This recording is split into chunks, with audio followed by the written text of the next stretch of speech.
প্রিয় ভিউয়ার্স, আসসালামু আলাইকুম। বর্তমানে প্রিমিয়ার লিগগুলোর মাঝে অন্যতম একটি লিগ হচ্ছে আইপিএল। আইপিএল হচ্ছে বর্তমানে সবচেয়ে আকর্ষণীয় ও জনপ্রিয় একটি লিগ। এখানে প্রত্যেক প্লেয়ারই খেলার স্বপ্ন দেখে, যে স্বপ্নটা বাংলাদেশের প্লেয়াররাও দেখে। তবে সকলের স্বপ্ন পূরণ হয় না। এখন পর্যন্ত বাংলাদেশের অনেক প্লেয়ার আইপিএল এর সুযোগ পেয়েছে, তবে নিয়মিত কেউ খেলতে পারেনি, শুধু মুস্তাফিজুর রহমান ও সাকিব আল হাসান ছাড়া। এবার একটি গুঞ্জন শোনা যাচ্ছে বাংলাদেশের পেস বোলার নাহিদ রানাকে আইপিএল এর সুযোগ দেওয়া নিয়ে, যা বর্তমানে নেট দুনিয়ায় আলোচনার বিষয়। আসলে কি নাহিদ রানা আইপিএল এর সুযোগ পাবে কিনা, এমন কোনো তথ্য আইপিএল থেকে পাওয়া গেছে কিনা?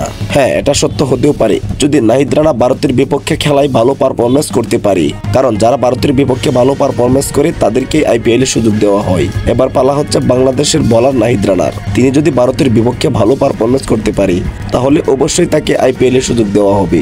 আর নাহিদ রানা যদি আসলে আইপিএল এর সুযোগ পায়, তাহলে কেমন হবে তা অবশ্যই কমেন্ট বক্সে কমেন্ট করে জানিয়ে যাবেন।